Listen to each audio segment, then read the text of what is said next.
Scalar vacancy next week आपको देखने को मिल सकती है और इसमें 200 पदों पर नोटिफिकेशन रिलीज करेगा यूकेएसएससी, जो कि वन विकास निगम में स्केलर की भर्ती की जाएंगी। शारीरिक दक्षता परीक्षा, सिलेबस और मेडिकल के बारे में यहाँ पे डिस्कस करने वाले हैं। और इससे पहले मैंने वीडियो बनाई है कि उसमें कितने पोस्ट रहने वाले हैं कैटेगरीज वाइज, वो आप देख सकते हैं। और साथ ही आप टेलीग्राम चैनल भी ज्वाइन कर सकते हैं, वहाँ पे आप जाकर पीडीएफ फॉर्मेट को भलीभांत देख सकते हैं कि किस तरह से नियमावली बनाई गई है। इसी नियमावली के अनुसार आपकी भर्तियां की जाने वाली हैं। तो आज इस हम बात में डिस्कस करेंगे शारीरिक दक्षता, सिलेबस और मेडिकल। आइए स्टार्ट करते हैं। तो जैसे कि मैंने पहले वीडियो में बताया था कि इसमें जो वैकेंसी रिलीज होंगी 200 पदों पर होंगी और इस भर्ती को जो है यूकेएसएससी कराने वाला है। समूह गौ पर ये आधारित पोस्ट है। इसमें हम देखते हैं कैटेगरीज वाइज जो है 80 के लिए 38 पोस्ट रखे गए हैं, एसटी के लिए 8 पोस्ट रखे गए हैं, ओबीसी कैटेगरी के अभ्यर्थियों के लिए यहाँ पर 28 पोस्ट रखे गए हैं और ईडब्ल्यूएस कैटेगरी के लिए जो यहाँ पर रखे गए हैं 20 रखे गए हैं। यानी यूआर कैटेगरी के लिए यहाँ पे 106 पोस्ट पर वैकेंसी रिलीज हुई हैं होंगी। यानी उसके बाद आपका जो है यहाँ पे जो आपके स्वतंत्र सेनानी हैं उनके लिए 4 पोस्ट यहाँ पर रखे गए हैं। साथ ही उत्तराखंड गर्ल्स यानी महिला के लिए जो वैकेंसी रिलीज हुई हैं 59 पोस्ट पर हुई हैं। इस तरह से टोटल मिला के यूकेएसएससी 200 पोस्ट पर वैकेंसी रिलीज करने वाला है। इसके लिए जो एज का क्राइटेरिया है मिनिमम 18 है और मैक्सिमम 28 वर्ष है। जनरल कैटेगरी की है। यदि आप रिजर्व कैटेगरी से बिलोंग करते हैं तो आपको यहाँ पर 3 या फिर 5 वर्ष की छूट दी जाती है, जैसे कि यूकेएसएससी देता आया है। उसके बाद बात करते हैं कि इसमें जो सैलरी मिलेगी आपको, वो आपको स्टार्टिंग 19,900 से स्टार्ट होगी और ये आपका जो मैक्सिमम पॉइंट रहेगा वो होगा 63,200 रुपये। और इसका जो वो रहेगा आपका लेवल रहेगा, लेवल 2 के अकॉर्डिंग आपको सैलरी मिलेगी। साथ ही आपका इसमें पीएफ ईएसआई सब कटने वाला है। ठीक है, पीएफ ईएसआई आपको यहाँ पे कटने वाला है। तो ये है आपका पूरा फॉर्मेट जिसके लिए 12th पास कैंडिडेट जो हैं अप्लाई कर सकते हैं। अब बात करते हैं शारीरिक दक्षता परीक्षा के बारे में, इस नियमावली में क्या कहा गया है। तो हम यहाँ पे देख लेते हैं। शारीरिक दक्षता परीक्षा के बारे में इसमें कहा गया है कि जो आपकी शारीरिक दक्षता परीक्षा होंगी उसमें जो शारीरिक दक्षता परीक्षा में नापजोख होंगी, लिंग यहाँ पर हम देख लेते हैं, पुरुष और महिला का देख लेंगे। तो इसमें कहा गया है यदि हम मेल और फीमेल की बात करते हैं तो एक तरफ मेल और एक तरफ फीमेल। देखिए मेल में क्या कहा गया है कि जिसकी हाइट होनी चाहिए मेल की वो 163 सेंटीमीटर होनी चाहिए। यदि वो हिल एरिया से बिलोंग करता है तो उसको छोड़ दी जाएगी। हिल के लिए आपके पास हिल सर्टिफिकेट होना आवश्यक हो जाता है, तो उनको 152 सेंटीमीटर यहाँ पे रखा गया है। उसी तरह से हम बात करते हैं फीमेल की हाइट की, तो यहाँ पे रखा गया है 150, जो कि उनके पास हिल सर्टिफिकेट हिल से बिलोंग ना करते हो तो हाइट क्या रहेगी 150 रहेगी। साथ ही 145 सेंटीमीटर आपका क्या रहेगा यहाँ पे, यदि आप हिल एरिया से बिलोंग करते हैं तो आपको 145 सेंटीमीटर से ही क्वालिफाइंग माना जाएगा।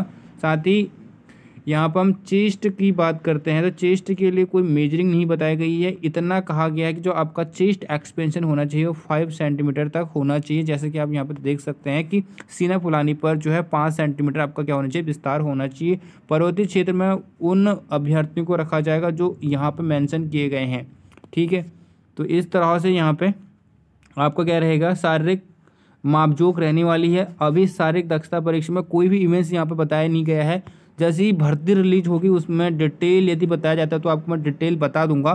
फिलहाल आप मान के चलिए कि अभी यहाँ पर शारीरिक नापजोख तक ही बताया गया है। ठीक है, अब बात करते हैं सिलेबस के बारे में भी इसमें कोई भी डिस्कशन नहीं किया गया है। जैसे कि आप जानते हैं कि जो यूकेएसएससी है समूह गौ लेवल की भर्तियों को कंडक्ट कराता है और उनका जो सिलेबस होता है समूह गौ के सभी पदों के लिए वो एक सेम क्राइटेरिया रहता है। जैसे कि आप जानते हैं कि सिलेबस आपका 100 मार्क्स का होता है जिसमें आपको 2 आवर्स का समय दिया जाता है। 0.25 की आपकी माइनस मार्किंग होती है यदि आपका एक क्वेश्चन गलत हो जाता है। तो इसमें आपका हिंदी होता है 20 मार्क्स का और उसके बाद आपका यहाँ पे उत्तराखंड जीके होता है, जीएस होता है, कंप्यूटर होता है, तो ये आपका 40 या 30 मार्क्स का होता है, जिसमें रीजनिंग वगैरह भी होती हैं। वही क्वेश्चन यहाँ पे भी आपको 30-35 क्वेश्चन मिलेंगे, कुछ इसमें कंप्यूटर के क्वेश्चन होते हैं। तो यही आपका सिलेबस इसमें भी रहेगा। फिलहाल कंफर्म नहीं कहा जाता, कंफर्म आपका जब इस भर्ती का नोटिफिकेशन रिलीज होगा तभी हम कह सकते हैं। तो अभी आपको क्या प्रिपेयर करके रखना है, हिंदी तो प्रिपेयर करके रखिए, जीएस प्रिपेयर करके रखिए, साथ ही उत्तराखंड की जो जीके है उसे आप कंप्लीट करें, साथ ही आप करंट अफेयर पर फोकस करें, करंट उत्तराखंडी करंट और नेशनल करंट अफेयर, और कुछ कंप्यूटर नॉलेज, कुछ यहाँ पे जनरल जीएस यानी सामान्य विज्ञान आपको कवर करना होगा, क्योंकि इसमें विज्ञान के अभ्यर्थियों को भी ऐड किया जाएगा। विज्ञान को बहुत ज़्यादा वरीयता दी जाती है इसमें, तो विज्ञान से क्वेश्चन यहाँ पर अधिक पूछा जाएगा। लग रहा है कि इसमें विज्ञान का पोर्शन डाला जाएगा। अभी फिलहाल आप ये जो है आपका जो मैंने बताया सिलेबस, यही सिलेबस रहेगा जो प्रीवियस भर्तियों में रहा है यूपीएसएससी का। ठीक है, अब बात करते हैं मेडिकल में क्या होने वाला है। मेडिकल में क्या होता है, आपके आइस चेक किए जाते हैं, जैसे कि यहाँ पर लिखा है आइस के बारे में। महिलाओं के लिए कहा गया है कि किसी महिला अभ्यर्थी को परीक्षण के आधार पर 12 सप्ताह या फिर अधिक की गर्भवती पाए जाने पर अस्थायी रूप से अस्वस्थ घोषित किया जाएगा। प्रसूति के दिनांक से 6 सप्ताह पश्चात स्वच्छता के लिए उसका एक पुनः परीक्षण किया जाएगा। साथ ही किसी भी ऐसे अभ्यर्थी को सीधी भर्ती द्वारा सेवा में किसी पद पर नियुक्त नहीं किया जाएगा जिसकी जो है समान दृष्टि में +-4 डायोप्टर से अधिक जो है दोष नहीं होना चाहिए। ठीक है, तो यहाँ पर आपका क्या किया जाएगा, आइस चेक किए जाएंगे, कलर ब्राइटनेस, कलर विजन जो होगा वो चेक किया जाता है। साथ ही पैर की चेकिंग की जाती है, पैर सटा हुआ या फिर सपाट नहीं होना चाहिए। ठीक है, सपाट आपके नहीं होने चाहिए। यदि नहीं है तो आप इसके लिए एलिजिबल हो जाते हैं, मेडिकल को ईजिली यहाँ पर आप क्रैक कर देते हैं। और आपके जो आइस का होना है 6/6 और दूसरी आँख का 6/9 होना चाहिए। तो ये मेडिकल का रहने वाला है। सिलेबस आपको पुराने भर्तियों के अकॉर्डिंग ही करना है। साथ ही शारीरिक दक्षता परीक्षा में आपको अभी शारीरिक माप जो कि इस नियमावली के अकॉर्डिंग बताया गया है, इसी के अनुसार अभी तैयारी करनी है। फिलहाल जब इसका शारीरिक दक्षता परीक्षा में इवेंट्स आ जाएंगे मैं आपको जानकारी दे दूंगा। फिलहाल अच्छी भर्ती है, फिलहाल अब इसकी तैयारी कर सकते हैं। तो आज की वीडियो में इतना ही, मिलते हैं अगली वीडियो में नई जानकारी के साथ।